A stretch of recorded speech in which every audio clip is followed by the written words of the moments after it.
성부와 성자와 성령의 이름으로 아멘. 성경 통독 함께 하고 있습니다. 제가 성경을 읽기 전에 드리는 기도들은 생략을 하고 이렇게 성우경으로 시작을 하는데 여러분들은 또 나름대로 기도를 드리시면서 이 성경 통독을 같이 하시면 더 좋겠습니다. 오늘은 루카복음 12장부터 읽겠습니다. 바리사이들이 누룩을 조심하여라. 그러는 동안에 수많은 군중이 모여들어 서로 밟힐 지경이 되었다. 예수님께서는 먼저 제자들에게 말씀하기 시작하셨다. 바리사이들이 누룩, 곧 위선을 조심하여라. 조심해야 할 누룩은 곧 위선이라고 말씀하시죠. 위선자들인 바리사이들을 조심하라는 것과 또 바리사이처럼 위선자가 되지 말라는 의미가 같이 있다고 봅니다. 지금의 시대에는 위선을 일삼는 정치, 종교 지도자들, 또 세상 곳곳을 누룩처럼 드러나지 않게 움직이는 재벌, 언론, 권력자들, 그리고 공권력에 대하여 철저하게 우리가 감시하고 또 그런 사람들을 처벌하든지 없도록 하는 것이 이 시대에 누룩을 조심하는 것이 될 거라는 그런 생각이 듭니다. 두려워하지 말고 복음을 선포하여라. 숨긴 것은 드러나기 마련이고 감추어진 것은 알려지기 마련이다. 그러므로 너희가 어두운 데에서 한 말을 사람들이 모두 밝은 데에서 들을 것이다. 너희가 골방에서 귀에 대고 속삭인 말은 지붕 위에서 선포될 것이다. 나의 벗인 너희에게 말한다. 육신은 죽여도 그 이상 아무것도 못하는 자들을 두려워하지 마라. 누구를 두려워해야 할지 너희에게 알려주겠다. 육신을 죽인 다음 지옥에 던지는 권한을 가지신 분을 두려워하여라. 그렇다. 내가 너희에게 말한다. 바로 그분을 두려워하여라. 참새 5마리가 두 잎에 팔리지 않느냐? 그러나 그 가운데 한 마리도 하느님께서 잊지 않으신다. 더구나 하느님께서는 너희의 머리카락까지 다 세워두셨다. 두려워하지 마라. 너희는 그 수많은 참새보다 더 귀하다. 내가 너희에게 말한다. 누구든지 사람들 앞에서 나를 안다고 증언하면 사람의 아들도 하느님이 천사들 앞에서 그를 안다고 증언할 것이다. 그러나 사람들 앞에서 나를 모른다고 하는 자는 사람의 아들도 하느님의 천사들 앞에서 그를 모른다고 할 것이다. 사람의 아들을 거슬러 말하는 자는 모두 용서받을 것이다. 그러나 성령을 모독하는 말을 하는 자는 용서받지 못할 것이다. 너희는 회당이나 관청이나 관아에 끌려갈 때 어떻게 답변할까? 무엇으로 답변할까? 또 무엇을 말할까? 걱정하지 마라. 너희가 해야 할 말을 성령께서 그때 알려주실 것이다. 외쳐야 할 것, 두려워해야 할 것, 피해야 할 것, 걱정해야 할 것과 안 그런 것들을 분명하게 분별할 줄 알고 또 용기 있게 거기에 맞게 처신해야 된다는 생각입니다. 탐욕을 조심하여라. 군중 가운데서 어떤 사람이 예수님께 스승님, 제 형더러 저에게 유산을 나누어 주라고 일러주십시오 하고 말하였다. 그러자 예수님께서 그에게 말씀하셨다. 사람아, 누가 나를 너희의 재판관이나 중재인으로 세웠단 말이냐? 그리고 사람들에게 이르셨다. 너희는 주의하여라. 모든 탐욕을 경계하여라. 아무리 부유하더라도 사람의 생명은 그의 재산에 달려있지 않다. 가장 분명한 것은 누구나 다 죽는다는 것이죠.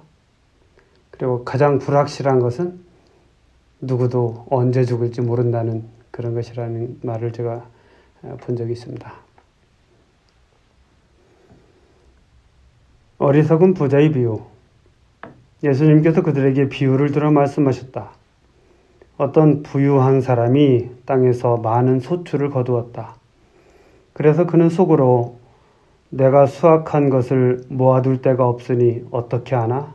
하고 생각하였다. 그러다가 말하였다. 이렇게 해야지.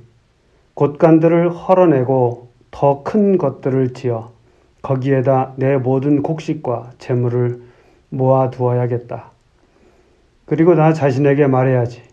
자, 내가 여러 해 동안 쓸 많은 재산을 쌓아두었으니 쉬면서 먹고 마시며 즐겨라.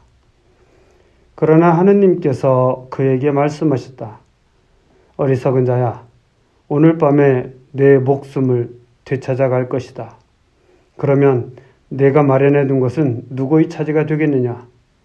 자신을 위해서는 재화를 모으면서 하느님 앞에서는 부유하지 못한 사람이 바로 이러하다. 곡식과 재물을 모아두고 쉬면서 먹고 마시고 즐기겠다는 부자에게 어리석다고 성경은 이야기합니다. 하느님 앞에서는 부유하지 못하기 때문이다. 하느님 앞에서 부유한 것이 진짜 부자라는 말씀이죠. 세상 걱정과 하느님의 나라. 예수님께서 제자들에게 이르셨다. 그러므로 내가 너희에게 말한다. 목숨을 부지하려고 무엇을 먹을까? 몸을 보호하려고 무엇을 입을까? 걱정하지 마라. 목숨은 음식보다 소중하고 몸은 옷보다 소중하다. 까마귀들을 살펴보아라. 그것들은 씨를 뿌리지도 않고 거두지도 않을 뿐만 아니라 골방도 곳간도 없다. 그러나 하느님께서는 그것들을 먹여주신다. 너희가 새들보다 얼마나 더 귀하냐. 너희 가운데 누가 걱정한다고 해서 자기 수명을 조금이라도 늘릴 수 있느냐? 너희가 이처럼 지극히 작은 일도 할 수 없는데 어찌 다른 것들을 걱정하느냐? 그리고 나리꽃들이 어떻게 자라는지 살펴보아라. 그것들은 애쓰지도 않고 길쌈도 하지 않는다. 그러나 내가 너희에게 말한다. 솔로몬도 그 온갖 영화 속에서 이 꽃 하나만큼 차려입지 못하였다. 오늘 들에 서 있다가도 내일이면 아궁이에 던져질 풀까지 하느님께서 이처럼 입히시거든. 너희야 얼마나 더 잘 입히시겠느냐. 이 믿음이 약한 자들아, 너희는 무엇을 먹을까 무엇을 마실까 하고 찾지 마라. 염려하지 마라. 이런 것들은 모두 이 세상 다른 민족들이 애써 찾는 것이다. 너희의 아버지께서는 이것들이 너희에게 필요함을 아신다. 오히려 너희는 그분의 나라를 찾아라. 그러면 이것들도 곁들여 받게 될 것이다. 너희 작은 양떼야, 두려워하지 마라. 너희 아버지께서는 그 나라를 너희에게 기꺼이 주기로 하셨다. 그러게요. 보너스 상품에 욕심이 나서 비싼 물건을 사는 격이죠. 곁들여 받게 될 것들을 더 추구하는 것이 우리의 이 현세 삶의 모습 중에 하나가 아니겠는가 생각을 해봅니다. 보물을 하늘에 쌓아라. 너희는 가진 것을 팔아 자선을 베풀어라. 너희 자신을 위하여 해지지 않는 돈 주머니와 축나지 않는 보물을 하늘에 마련하여라. 거기에는 도둑이 다가가지도 못하고 좀이 슬지도 못한다. 사실 너희의 보물이 있는 곳에 너희의 마음도 있다. 보물이 있는 곳에 마음이 있다는 말씀이 마음에 확 와닿습니다. 깨어 있어라. 너희는 허리에 띠를 메고 등불을 켜놓고 있어라. 혼인잔치에서 돌아오는 주인이 도착하여 문을 두드리면 곧바로 열어주려고 기다리는 사람처럼 되어라. 행복하여라. 주인이 와서 볼 때 깨어있는 종들. 내가 진실로 너희에게 말한다. 그 주인은 띠를 메고 그들을 식탁에 앉게 한 다음 그들 곁으로 가서 시종을 들 것이다. 주인이 밤중에 오든 새벽에 오든 종들의 그러한 모습을 보게 되면 그 종들은 행복하다. 이것을 명심하여라. 도둑이 몇 시에 올지 집주인이 알면 자기 집을 뚫고 들어오도록 내버려 두지 않을 것이다. 너희도 준비하고 있어라. 너희가 생각하지도 않은 때 사람의 아들이 올 것이다. 항상 준비하고 있으라는 말씀이죠. 깨어있는 것이 바로 신앙인의 삶입니다. 충실한 종과 불충한 종. 베드로가 주님, 이 비유를 저희에게 말씀하시는 것입니까? 아니면 다른 모든 사람에게도 말씀하시는 것입니까? 하고 물었다. 그러자 주님께서 이르셨다. 주인이 자기 집 종들을 맡겨 제때 정해진 양식을 내주게 할 충실하고 슬기로운 집사는 어떻게 하는 사람이겠느냐? 행복하여라. 주인이 돌아와서 볼 때 그렇게 일하고 있는 종. 내가 참으로 너희에게 말한다. 주인은 자기의 모든 재산을 그에게 맡길 것이다. 그러나 만일 그 종이 마음속으로 주인이 늦게 오는구나 하고 생각하며 하인들과 하녀들을 때리고 또 먹고 마시며 술에 취하기 시작하면 예상하지 못한 날, 짐작하지 못한 시간에 그 종의 주인이 와서 그를 처단하여 불충실한 자들과 같은 운명을 겪게 할 것이다. 주인이 뜻을 알고도 아무런 준비를 하지 않았거나 주인이 뜻대로 하지 않은 그 종은 매를 많이 맞을 것이다. 그러나 주인이 뜻을 모르고서 매 맞을 짓을 한 종은 적게 맞을 것이다. 많이 주신 사람에게는 많은 것을 요구하시고 많이 맡기신 사람에게는 그만큼 더 청구하신다. 그만큼 더 청구하신다. 요구하시고 청구하신다. 이런 말씀입니다. 불을 지르러 왔다. 나는 세상에 불을 지르러 왔다. 그 불이 이미 타올랐으면 얼마나 좋으랴. 내가 받아야 하는 세례가 있다. 이 일이 다 이루어질 때까지 내가 얼마나 짓눌릴 것인가. 분열을 일으키러 왔다. 내가 세상에 평화를 주러 왔다고 생각하느냐? 아니다. 내가 너희에게 말한다. 오히려 분열을 일으키러 왔다. 이제부터는 한 집안의 5 식구가 서로 갈라져 3사람이 2사람에게 맞서고 2사람이 3사람에게 맞설 것이다.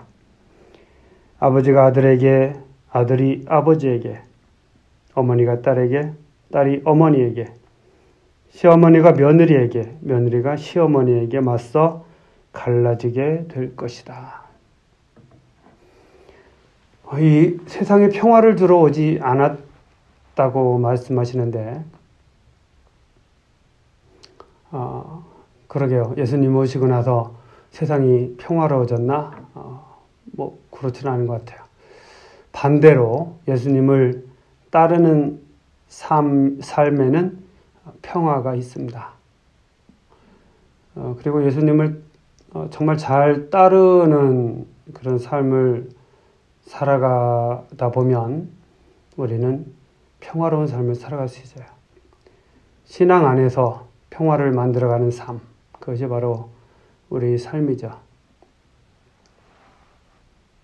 시대를 알아보아라. 예수님께서 군중에게도 말씀하셨다. 너희는 구름이 서쪽에서 올라오는 것을 보면 곧 비가 오겠다 하고 말한다. 과연 그대로 된다. 또 남풍이 불면 더워지겠다 하고 말한다. 과연 그대로 된다. 위선자들아, 너희는 땅과 하늘의 징조는 풀이할 줄 알면서 이 시대는 어찌하여 풀이할 줄 모르느냐. 그러게요. 세상의 징조, 세상을 보면서 징조를 아는 것이 중요하죠.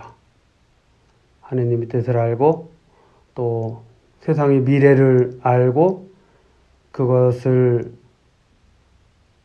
대비하고 바꾸도록 노력하고 하는 것이 중요하다고 봅니다. 늦기 전에 화해하여라. 너희는 왜 올바른 일을 스스로 판단하지 못하느냐? 너를 고소한 자와 함께 재판관에게 갈 때 도중에 그와 합의를 보도록 힘써라.